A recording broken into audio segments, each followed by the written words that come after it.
Bonsoir à tous, ravi d'être en votre compagnie pour le journal sur RTI2. Au sommaire de l'actualité à Abidjan, certains déguerpis des zones à risque refusent de quitter leur logement malgré les dangers d'inondation et des glissements de terrain pendant la saison des pluies. Certains expriment des difficultés à trouver des solutions de relogement adaptées aux craintes de perdre leurs moyens de subsistance, tandis que d'autres s'y sentent mieux. Nous verrons ceux des quartiers de Paillé dans la commune d'Adjamé et des Deux Plateaux dans la commune de Cocody. Et puis, hors de nos frontières au Mali, 7 villes ont été attaquées très tôt ce mardi 1er juillet. Une attaque revendiquée par les djihadistes du groupe de soutien au djinn lié à Al-Qaïda. Merci d'être toujours sur RTI2. Alors que les pluies diluviennes s'abattent sur le littoral, certains jeunes vacanciers continuent de fréquenter les plages des communes de Port-Bouët et de Grand-Bassam, ignorant même les interdictions et les dangers. Une imprudence qui inquiète plusieurs personnes. Nos reporters se sont justement rendus sur les plages de ces deux communes pour s'imprégner des réalités. Abdoulaziz Darame Moussa Kone, accompagné de Dieudonné Siloué et Mariam Diallo.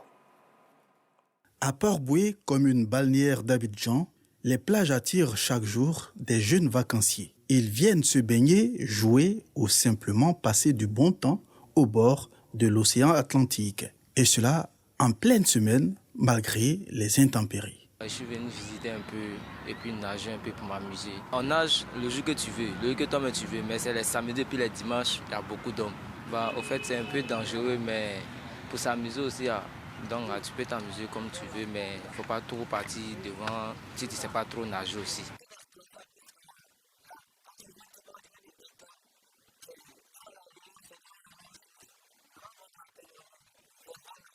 Ces sorties anodines en apparence font pourtant débat, car en cette saison pluvieuse, avec la montée des eaux, la mer représente un danger potentiel.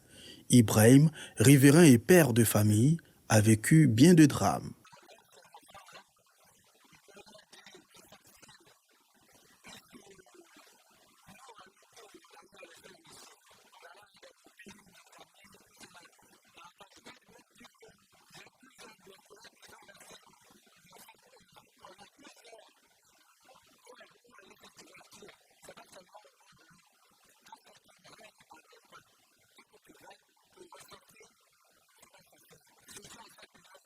Cap sur Grand-Bassam, autre commune côtière bien connue pour l'ambiance de ses plages. Ici, la vigilance est palpable.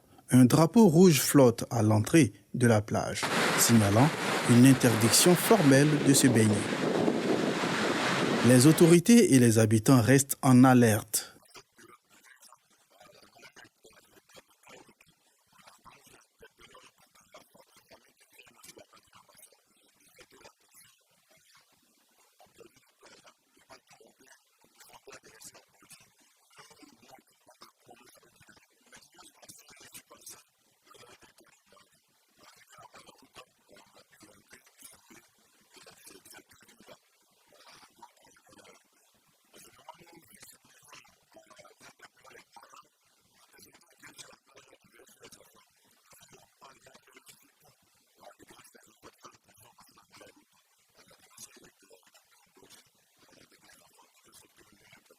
Malgré tout, les imprudents sont souvent les plus jeunes. En l'absence de surveillance, beaucoup s'aventurent seuls face à la mer. Il revient donc aux parents d'assumer pleinement leurs responsabilités. La mer, aussi belle soit-elle, peut devenir un piège mortel. Et comme annoncé dans les titres, à présent, passons à notre rubrique du jour.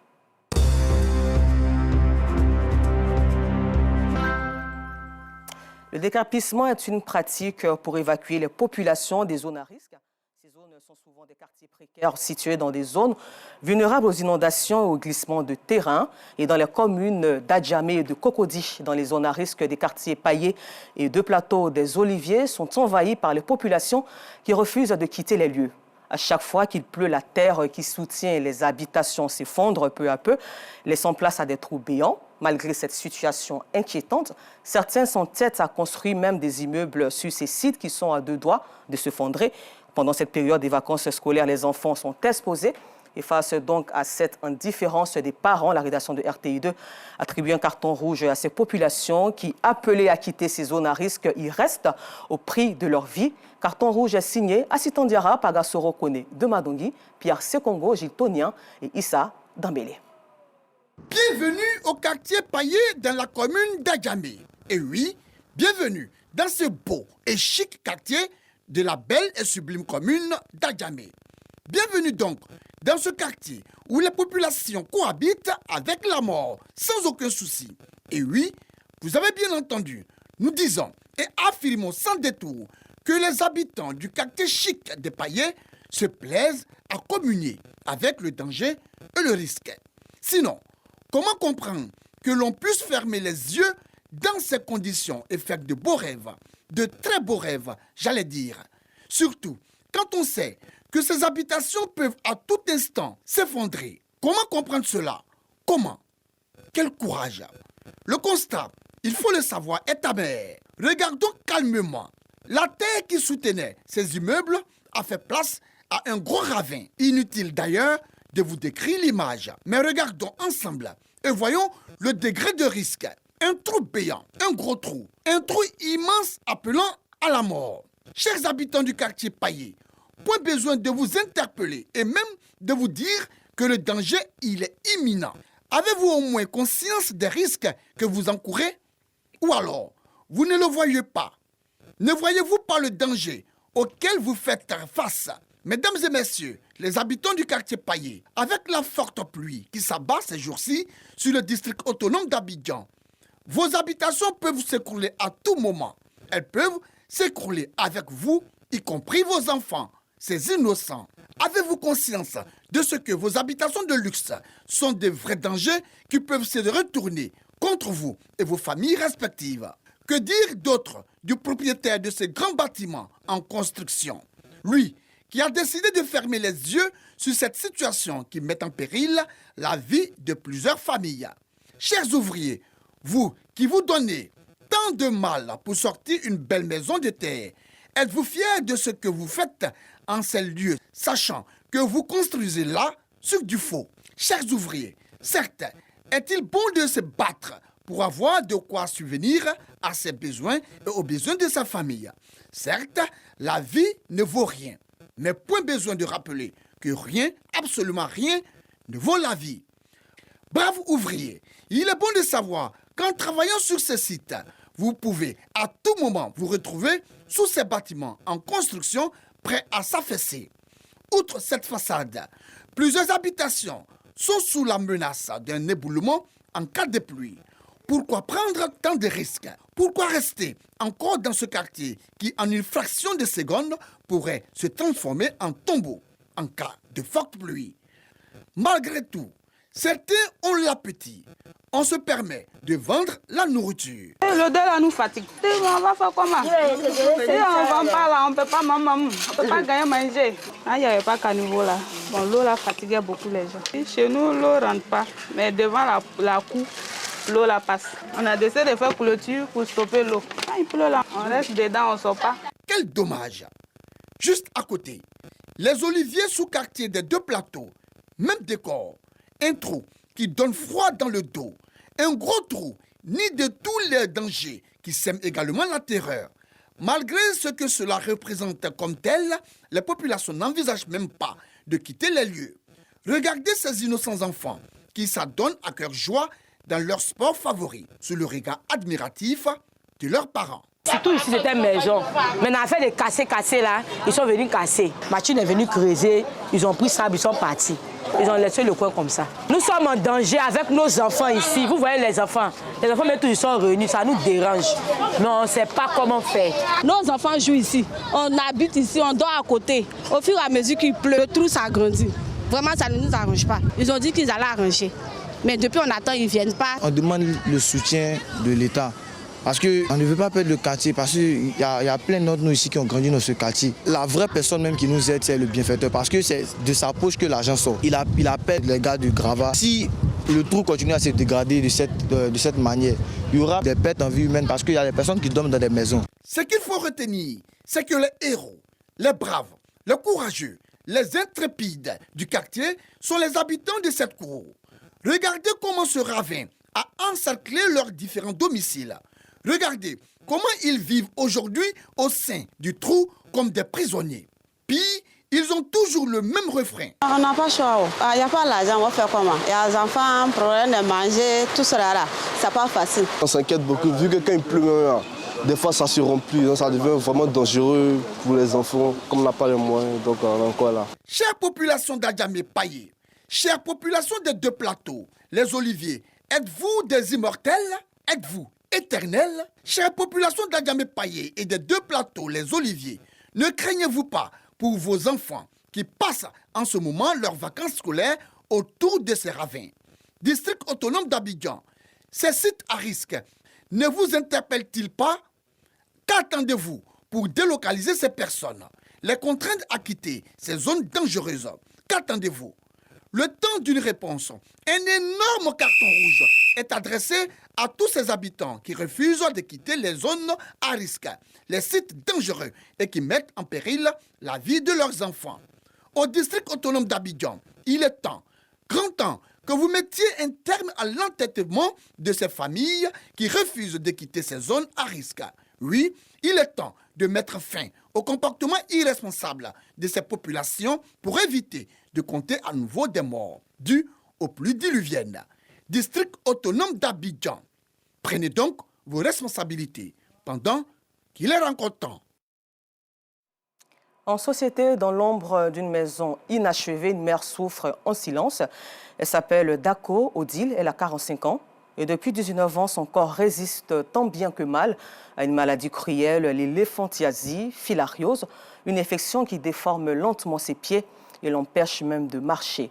Et au nom de la proximité avec les populations, notre équipe de reportage composée de Cécilia Bassolé, Assistant Diarra et Gilles Tonien s'est rendue sur les lieux pour plus d'informations. Âmes sensibles, s'abstenir. C'est un calvaire que vit Odile Dako. Depuis 19 ans, cette mère de famille lutte contre une maladie qui déforme ses pieds, l'éléphantiasis filariose. Tout mon corps, je vomis matin, midi, soir. Je ne peux pas manger, je souffre, je ne peux pas m'asseoir, je ne peux rien faire. Quelqu'un m'aider, quelqu'un m'aider. Non, on n'a plus les moyens, tout ce qu'on avait. Toutes les économies sont finies. À ses côtés, son conjoint et ses enfants lui prodiguent des soins. Il désinfecte, pose des bandages avec les moyens du bord. Depuis 2002, elle était commerçante à Nono. Et suite à une grossesse, nous sommes dit comme cela, disons, même les médecins ont dit oui que c'est la grossesse parce que les pieds s'enflent et tout et tout. Donc elle était sous traitement. Mais au 8e mois de la grossesse, elle est rentrée en salle de travail. Bon, elle accouche. 3e jour après, l'enfant est parti. Une semaine après, bon, le pied ne désenfle pas. Ça veut dire un pied est désenflé, disons, et puis bon, l'autre est resté. Suite à ça, quelques jours après encore, bon, c'est fini. C'est parti comme cela. Le pied enflé a pris du volume et puis bon, maintenant ça ne fait que couler et chose de liquide. C'est à la suite qu'on a découvert maintenant que c'est l'éléphantiasie et le nom c'est filariose. Son conjoint abattu ne cache plus son impuissance. Les médecins demandent à faire une greffe de peau. C'est difficile, on n'a même pas de sous. Par jour, les médicaments peuvent venir de 50 à 60 000 francs pendant 9 jours. On demande beaucoup d'aide, sérieusement, pour qu'on puisse terminer cette opération parce qu'elle ne mange pas, elle ne peut pas prendre de médicaments, rien. En tout cas, voie orale, c'est pas la peine. Cette douleur ne touche pas qu'Odile. 2 parmi ses enfants ont dû abandonner très tôt l'école. Plus assez de force, plus assez de ressources. J'ai arrêté les études en classe de 6e à cause de la situation de notre maman que voici là. Mon petit frère, lui, il ne part plus à l'école. C'est très difficile pour nous. Même actuellement, le travail dehors, c'est compliqué. Même si moi-même, je ne vais plus à l'école, qu'il y a une opportunité ou bien une possibilité de faire continuer mes frères jusqu'au bout, ça pourrait vraiment nous aider. Affaiblie et désespérée, cette famille confie son sort aux personnes de bonne volonté. Et nous espérons que ces personnes de bonne volonté réagiront vraiment pour la santé de Dame Diane. À la page éducation, les épreuves écrites du CAPE, certificat d'aptitude professionnelle, et du BT, brevet de technicien en Côte d'Ivoire pour la session 2025 ont débuté ce mardi 1er juillet. Et le lancement officiel de ces épreuves a été présidé par le ministre de l'Enseignement technique et de la formation professionnelle et de l'apprentissage, Kofi Nguesson, au lycée professionnel hôtelier de la commune de Cocody, quartier Rivera. Et à Bouaké, région de Gbeke, ce sont 1650 candidats qui sont face à leur copie pour l'obtention du brevet de technicien BT et du certificat d'aptitude professionnelle CAP.